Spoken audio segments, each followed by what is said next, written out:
A few minutes and talk to you about your reading in Intimate this week. You're going to be reading two sections. You're starting where the last section left off. So it'll be section 4 and section 5. These two sections, I should say, pick up with Alexander Upshaw as an adult.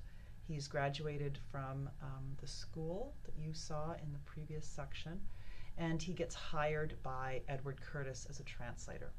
This section takes us all the way to Curtis's divorce. As Curtis became more and more besotted with his project of photographing the American Indian, basically everything in his life went to pieces. It's actually very heartbreaking. So you will see the relationship between him and Upshaw through these works. But you're going to be seeing more of Paisley Reckdal, the author herself. There she is. You're going to be seeing more of her memoir through this section. I hope by now you've noticed how she's braiding her own mixed race heritage with the idea of mixed races or mixed identity in general. So you saw that in the previous section where they talked about all the different tribes that were at the schools and how they all were sort of mixed together. Reckdal herself has a Chinese mother and a father of Norwegian extraction. And so in this section, in this week's reading, you're going to be seeing, you're going to be learning about their courtship and marriage and how they got together. I want you to notice too, or be thinking about Reckdal's choices in how she sets up each page. So as you start the assigned section, you're going to encounter a poem. It starts off with a poem, then it goes into a short, I don't know what to call these sections on that are recreating. They're like little short fictional works recreating Upshaw's and Curtis's life. I said fiction. I guess it's really creative nonfiction. She is doing some, she's having to imagine quite a bit of this, but certainly these episodes are based in fact, and I know she is drawing on research here, so perhaps the term fiction is not really quite accurate. It's a creative recreation of factual events. And then you go into some memoir. So she's braiding. She's got poetry, she's got creative nonfiction, and then she's got memoir.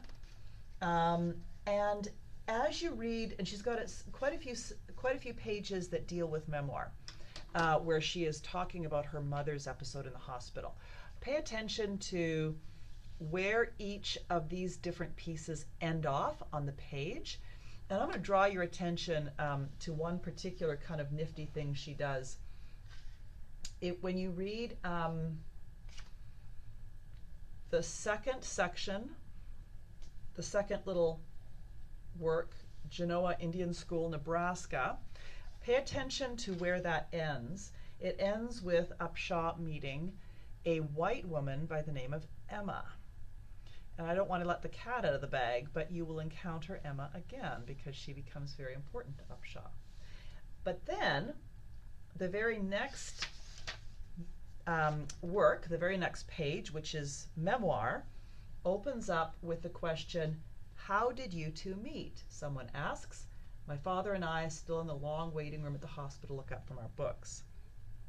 Okay, so that question is the lead-in to the next several pages that are memoir and talk about Reckdal's parents. So, and then you're going to go all the way to the end of section 5. Okay, so the end of section 5 is entitled In the Divorce. So do pay attention to what's going on each page. Some of the pages you'll notice are extremely short, only a few lines. Why does Reckdal choose to have very short works?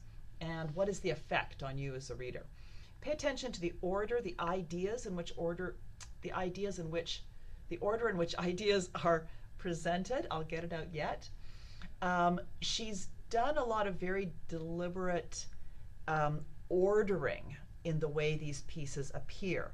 Certainly it's chronological. We're following Upshaw and Curtis chronologically through their time together. But there's also, it's a strong thematic ordering and topic ordering as well. And of course, you have all these different genres braided together, all these, in fact, I would say hybrid genres. This is almost flash memoir, right? Braided together. I hope you enjoy it.